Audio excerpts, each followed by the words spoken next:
Pernah nggak sih kamu sadar, rasanya beda banget waktu ada orang yang nyebut nama kamu di tengah obrolan bisnis? Kayak, tiba-tiba kamu langsung lebih fokus gitu. Ternyata ada penjelasan ilmiahnya loh. Riset bilang, otak kita tuh langsung nyala begitu dengar nama sendiri. Ini semacam tombol perhatian paling dasar yang kita punya. Betul. Dan ini bukan sekedar soal sopan santun. Ini sinyal neurologis yang seolah-olah bilang, "Wey, ini penting buat kamu." Otak kita kan emang dirancang buat menyaring semua kebisingan di sekitar kita dan fokus ke hal-hal yang relevan. Dan apa coba yang lebih relevan buat identitas kita selain nama kita sendiri? Di obrolan kita kali ini, kita mau bawa ide itu ke level berikutnya. Kita nggak akan cuma bahas sapaan standar kayak pelanggan yang terhormat. Kita mau bedah bareng-bareng apa yang terjadi kalau sebuah bisnis memperlakukan kamu dan semua pelanggannya sebagai segmen tunggal. Ini dia inti dari personalisasi yang sebenarnya. Misi kita hari ini adalah ngertiin kenapa personalisasi itu dampaknya bisa sekuat itu. Ini soal pergeseran pola pikir sih. Dari yang tadinya segmentasi, yang ibaratnya kayak jaring ikan ya, nangkep semua yang mirip berdasarkan umur atau lokasi, ke personalisasi yang presisinya itu kayak pisau bedah. Kita akan lihat dua contoh yang kontras banget. Oke, apa aja tuh? Layanan musik digital yang super canggih, dan jaringan hotel mewas yang legendaris. Bener banget. Kita bakal lihat gimana caranya Pandora bisa nebak selera musik kita pakai algoritma, dan di sisi lain gimana Ritz-Carlton bisa mencapai efek yang sama persis cuma dengan modal perhatian. Dua cara, tapi tujuannya satu. Oke, kita mulai dari Pandora dulu ya.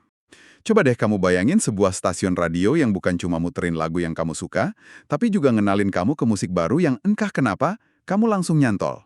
Nah, itu sihirnya Pandora. Dan ini jelas bukan sekedar shuffle playlist biasa. Di baliknya ada sains yang rumit dan menarik banget. Ceritanya dimulai dari pendirinya, Tim Westergren. Dia kepikiran buat bikin semacam tes Myers-Briggs, tapi untuk musik. Gila kan idenya? Konsep ini akhirnya berkembang jadi apa yang mereka sebut Music Genome Project. Ini bukan proyek main-main. Mereka beneran ngumpulin musisi profesional buat membedah puluhan ribu lagu, lalu mengklasifikasikan setiap lagu berdasarkan hampir 400 atribut. 400? Iya, 400. Bukan cuma genre rock atau pop ya, tapi sampai ke detail kayak melodinya naik turun atau datar, harmoninya simple atau kompleks, ritme drumnya sinkopasi atau lurus, sampai vokal perempuannya serak atau jernih. Setiap lagu itu punya semacam DNA musiknya sendiri. Wah, itu detail banget. Terus gimana cara kerjanya buat kita sebagai pendengar? Nah, disinilah kejeniusannya. Setiap kali kamu tekan tombol jempol ke atas atau jempol ke bawah di Pandora, kamu itu sebenarnya lagi jadi pelatih pribadi buat algoritma mereka. Kamu nggak bilang, mainin lebih banyak lagu rock klasik dong, nggak gitu. Kamu ngasih data yang super spesifik tentang DNA musik dari lagu yang barusan kamu dengar. Oh, jadi kalau aku suka satu lagu karena solo gitarnya yang melengking, Pandora nggak otomatis mikir, Oh, dia suka band ini, bukan? tapi dia mikir, oke, dia suka lagu dengan karakteristik solo gitar seperti ini. Gitu ya. Terus dia cariin lagu lain, mungkin dari band antah berantai yang belum pernah aku dengar, tapi punya DNA solo gitar yang mirip. Tepat sekali. Dan ini mengubah dinamika sepenuhnya. Akibatnya, Pandora sama sekali nggak peduli lagu apa yang lagi ngetop di tanggal lagu atau apa yang lagi didengerin sama teman-teman kamu. Satu-satunya yang penting adalah feedback personal dari kamu tentang setiap lagu. Makanya, ini bukan cuma kustomisasi, ini adalah penemuan. Penemuan, menarik istilahnya. Jadi beda ya sama, katakanlah, platform lain yang mungkin lebih sering merekomendasikan berdasarkan apa yang lagi populer. Fokusnya sedikit berbeda.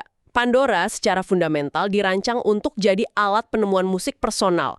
Dia memecahkan gelembung selera yang sering tanpa sadar kita ciptakan sendiri. Nilai utama layanan mereka bukan cuma lagu yang lagi diputar sekarang, tapi janji bahwa sebentar lagi kamu akan menemukan lagu favorit baru yang belum pernah kamu dengar seumur hidup. Bagi Pandora, ini menciptakan keterikatan yang luar biasa karena pengguna merasa layanan ini beneran ngerti mereka. Keren banget sih kekuatan algoritma. Rasanya kayak punya temen kurator musik pribadi.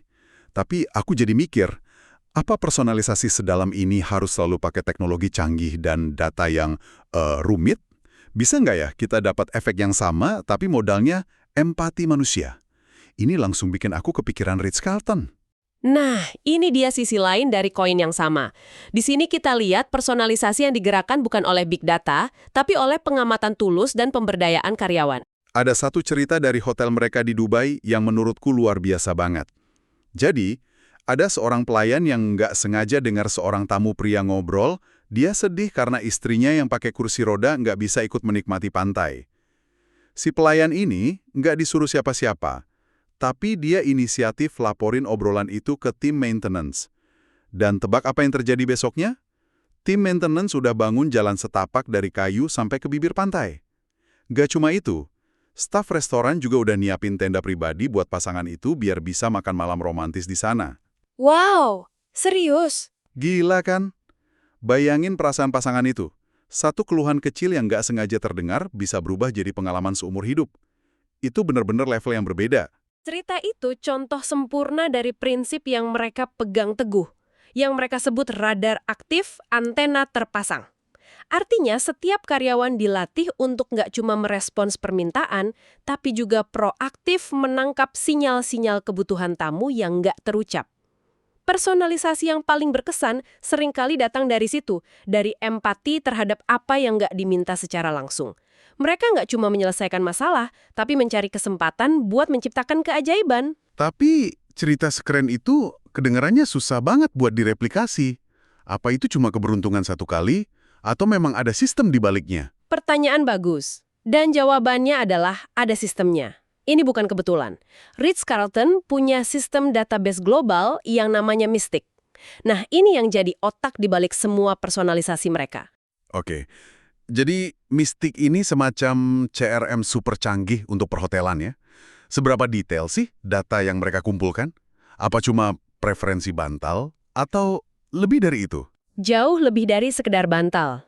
Tentu, hal-hal standar seperti permintaan bantal bebas bulu angsa akan dicatat.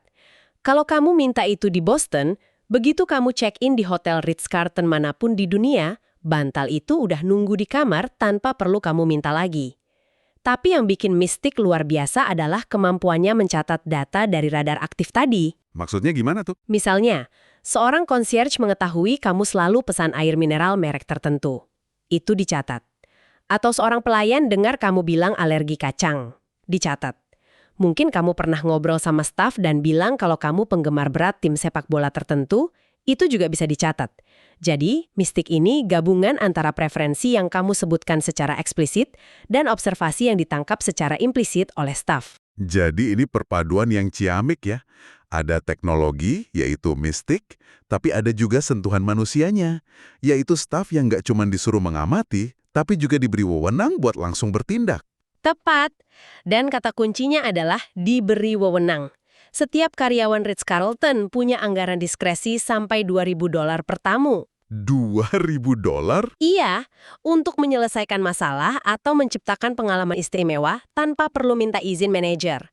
Jalan kayu di Dubai itu adalah hasil dari budaya pemberdayaan ini. Teknologi itu cuma alatnya. Yang bikin berhasil adalah manusianya. Perpaduan ini menciptakan personalisasi yang persisten. Ini bukan soal bikin satu momen jadi hebat, tapi soal menunjukkan ke kamu, kami ingat Anda. Dan perasaan diingat itulah yang mengubah transaksi jadi hubungan. Membuat setiap kunjungan terasa seperti pulang ke rumah. Oke, ini kan contoh-contoh kelas kakap ya, Pandora, Ritz-Carlton. Gimana caranya kita yang katakanlah punya bisnis kecil atau sekedar mau lebih baik dalam kerjaan, bisa nerapin prinsip-prinsip ini? Kayaknya nggak semua orang punya dana buat bikin Music Genome Project atau sistem Mystic. Tentu saja. Tapi kabar baiknya esensinya bisa diterapkan di skala apapun. Seringkali ini dimulai dari hal-hal kecil yang nggak butuh biaya besar. Seperti apa misalnya?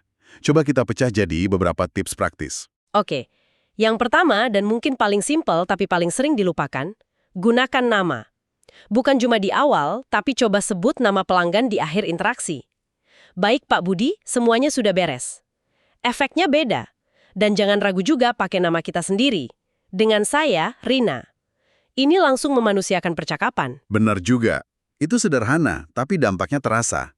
Lanjut, yang kedua apa? Kedua, rayakan pencapaian atau milestone. Ini menunjukkan kalau kita peduli sama perjalanan mereka, bukan cuma transaksi. Contohnya, Kalau kamu seorang penasehat keuangan, coba kirim kartu ucapan tulisan tangan ke klien yang baru aja pensiun.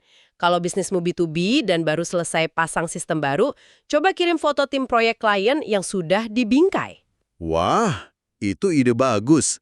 Mengasosiasikan brand kita dengan momen-momen puncak dalam hidup atau pekerjaan mereka. Jadi kita bukan cuma vendor, tapi partner dalam kesuksesan mereka. Persis. Tindakan kecil ini menciptakan puncak emosional yang akan mereka ingat jauh lebih lama daripada detail transaksinya.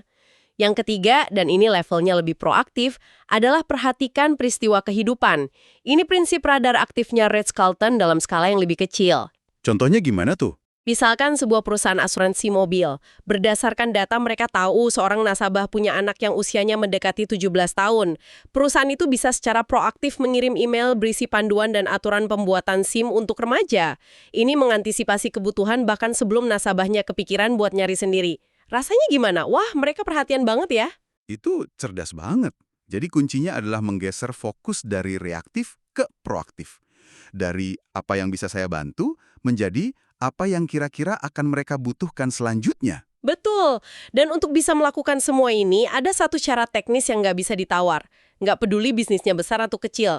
Yaitu punya pandangan tunggal tentang pelanggan, satu tempat terpusat untuk semua data, preferensi, dan riwayat interaksi. Nah, ini kedengarannya mahal lagi. Nggak harus. Nggak perlu sistem CRM jutaan dolar. Bisa jadi ini cuma Google Sheet yang rapih, atau bahkan buku catatan fisik. Yang paling penting, bukan teknologinya, tapi kebiasaannya. Luangkan waktu 5 menit untuk meninjau catatan itu sebelum berinteraksi dengan pelanggan. 5 menit persiapan itu bisa bikin pelanggan merasa dikenal dan dihargai selama bertahun-tahun. Oke, jadi kalau kita tarik benang merahnya, intinya adalah personalisasi sejati itu soal memperlakukan setiap individu sebagai segmen tunggal.